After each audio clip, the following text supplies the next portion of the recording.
소리뉴스는 융자의 정석, 이진명이 이끄는 트리니티는 진솔하고 명확합니다. 28년을 한결같이 융자는 이진명에게 맡기세요.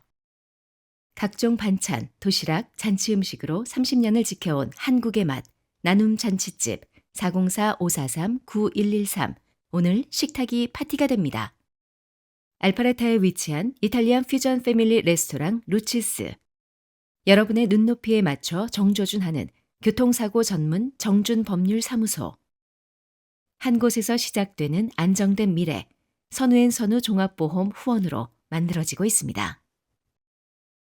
12월 16일 화요일 뉴스웨이브 25 소리뉴스입니다. 애틀란타 미랄 선교단은 지난 14일 오후 미랄 선교센터에서 2025 미랄 가족 송년 예배를 개최하고 한 해의 사역을 은혜 가운데 마무리했습니다. 이날 예배에는 미랄 학생과 가족, 봉사자, 후원자들이 함께해 감사와 교제의 시간을 나눴습니다. 송년 예배는 미랄 찬양팀의 찬양으로 시작됐으며 김순영 장로의 대표 기도와 이희양 이사장의 환영 인사가 이어졌습니다. 이희양 장로는 환영 인사에서 장애인들을 위한 전용 공간이자 치유와 회복의 터전이 될 꿈터가 마련된 것에 감사를 전하며 이 꿈터는 단순한 건물이 아니라 하나님의 꿈이 시작되는 자리라고 강조했습니다. 이어 꿈터를 완성해 나가기 위해 앞으로도 지속적인 기도와 후원을 당부했습니다. 미랄 학생들의 수화 찬양은 말과 노래를 넘어선 진심 어린 표현으로 큰 감동을 선사했으며 시엘로 앙상블의 특별 연주는 송년회 분위기를 더욱 따뜻하게 만들었습니다. 시엘로 학생들은 연주 후 미랄 선교 사역을 위한 후원금을 전달하고 손수 포장한 선물을 미랄 학생들과 가족들에게 전해 음악을 넘어 사랑을 실천하는 모습에 감동을 더했습니다. 조영천 목사는 설교를 통해 이 자리는 하나님께서 가장 가까이 하는 곳이라며 장애인과 함께하는 이 사역의 현장은 단순한 봉사가 아니라 하나님께서 기뻐하시는 헌신의 삶이 이루어지는 자리라고 강조했습니다. 이어 헌신의 길 위에 서 있을 때 하나님께서 손을 힘있게 하시며 그 삶을 통해 하나님이 기뻐하시는 일이 이루어진다고 전하며 미랄 가족들을 격려했습니다.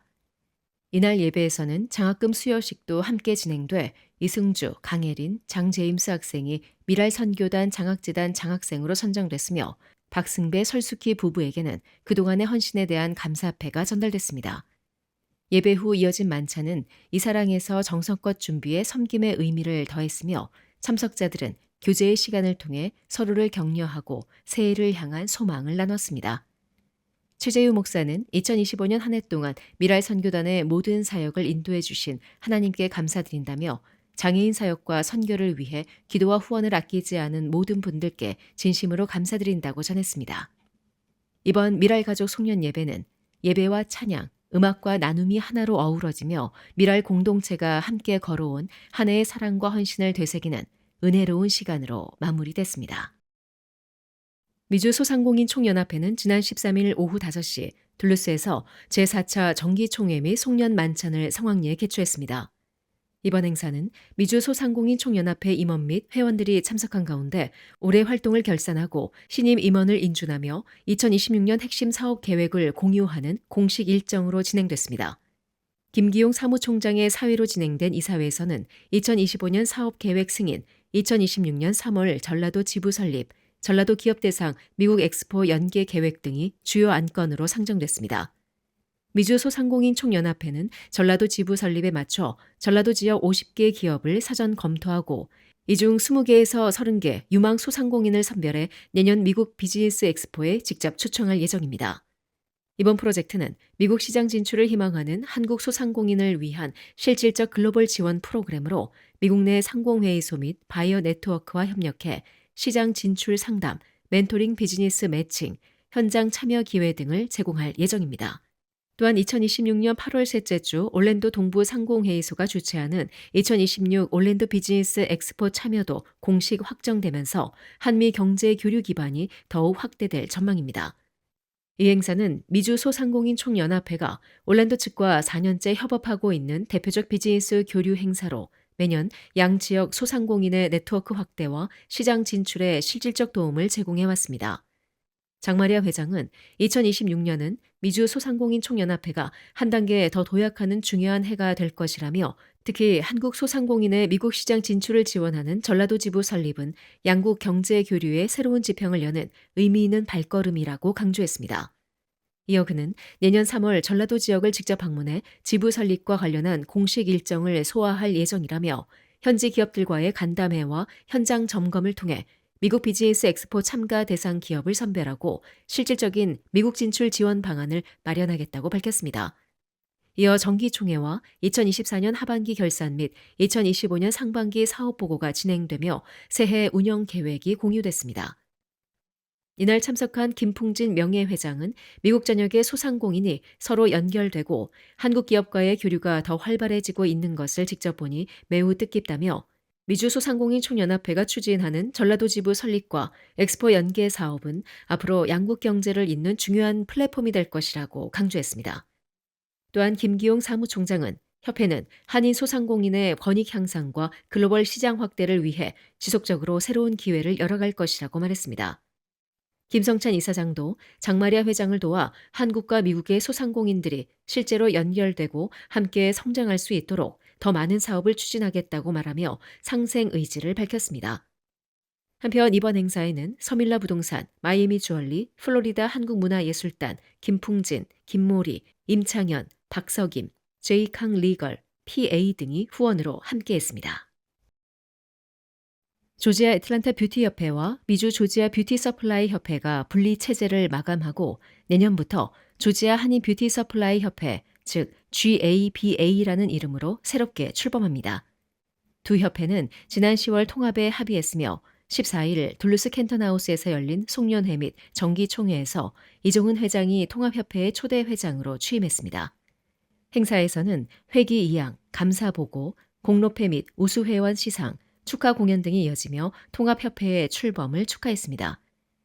4년의 임기를 마치고 이임한 미미박 회장은 조지아 뷰티 업계는 더 이상 지역의 작은 공동체가 아니라 미주 뷰티 시장을 선도하는 중심축으로 성장했다며 조지아는 이미 뷰티 메카로 자리매김했다며 이번 변화의 흐름은 앞으로 더 큰 번영과 기회를 가져올 것이라고 강조했습니다.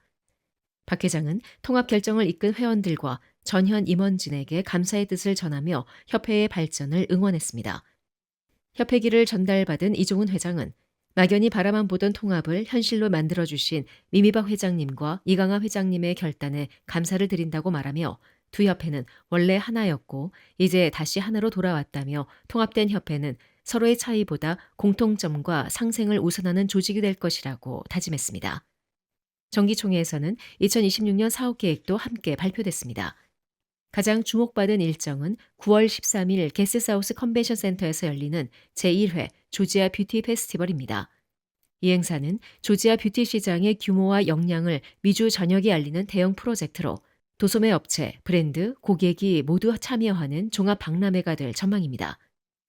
이번 통합은 조지아 한인 뷰티 업계가 조직력 강화, 협상력 확대, 정보 공유 및 교육 체계화, 시장 경쟁력 확보 등 실질적 변화를 이끌 수 있는 기반을 마련했다는 점에서 의미가 큽니다.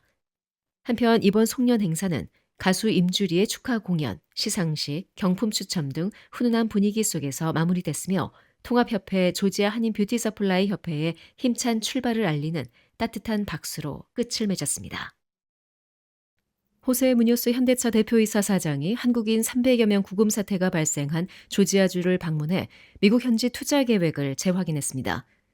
무뇨스 사장은 15일 보도된 현지 언론 애틀란타 비즈니스 크로니클과 인터뷰에서 약속한 대로 앞으로 4년간 260억 달러를 미국에 투자한다며 조지아주와 미국에 대한 투자 방침은 변함이 없다고 밝혔습니다. 그는 조지아주 현대차 메타플랜트에 대해 로봇 자동화, 인공지능 등 다양한 수단을 통해 조지아주 공장 생산성을 최대 늘릴 것이라며 자동차 생산은 물론 물류 공급망까지 현지화해서 비용을 줄이고 경쟁력을 늘리겠다고 밝혔습니다. 그는 이어 우리는 잘하고 있다. 하지만 조지아 공장 생산성 최대화를 위해 박차를 가하고 있다며 최대의 생산량에 도달할 때까지 채용을 계속할 것이며 조지아주의 직간접적 일자리 4만 개를 창출할 것이라고 밝혔습니다. 그는 한미협상 결과에 따른 관세 인하를 지적하며 관세에 대한 해법은 간단하다며 현지화다, 나는 이 해법을 예전부터 의논해왔고 지금 실행하고 있다라고 밝혔습니다. 한편 무뇨스 사장은 앞서 13일 조지아주 애틀랜타 현대필드에서 열린 조지아 공과대학 졸업식에 참석해 명예철학 박사 학위를 받았습니다. 균에 카운티에서 14일 밤 발생한 대형 화재로 40명 이상이 거주지를 잃고 긴급 대피하는 사고가 발생했습니다. 균네 소방국에 따르면 14일 오후 10시 3분경 놀크로스 소재 라스 팔마스 아파트에서 다수의 911 신고가 접수되며 출동이 이뤄졌습니다. 현장 도착 당시 3층 건물에서는 강한 불길과 짙은 연기가 치솟고 있었습니다. 소방대원들은 지상 호스와 고가 사다리차를 투입해 진화에 나섰으며 화재는 약 30분 후인 오후 10시 31분경 진압됐습니다. 당국은 화재로 총 6개 유닛이 피해를 입었으며 그중 4개는 완전히 전소, 2개는 심각한 손상이 발생했다고 밝혔습니다. 다행히 인접 건물까지 불길은 번지지 않았습니다. 이번 화재로 40명 이상의 주민들이 대피해 임시 거처가 필요한 상황입니다. 한 주민은 펑하는 소리를 듣고 확인하러 갔다가 불을 발견해 건물 주민들에게 알렸다고 말했습니다. 소방당국은 피해가 난 유닛에서 작동 중인 화재 경보기가 없었던 점을 지적하며 안전관리의 중요성을 다시 한번 강조했습니다. 한편 조사관들은 화재가 2층 뒤쪽 유닛에서 시작된 것으로 파악했으나 구조물 붕괴로 정확한 발화 지점 접근이 어려워 공식 원인은 미상으로 분류됐습니다. 현재 균네 카운티 재난관리국과 호프엘 선교 침례 교회가 소방국과 협력해 피해 주민들에게 임시 주거 지원과 구호 물품을 제공하고 있습니다. 지금까지 12월 16일 화요일 소리뉴스였습니다. 좋은 하루 보내십시오. 고맙습니다.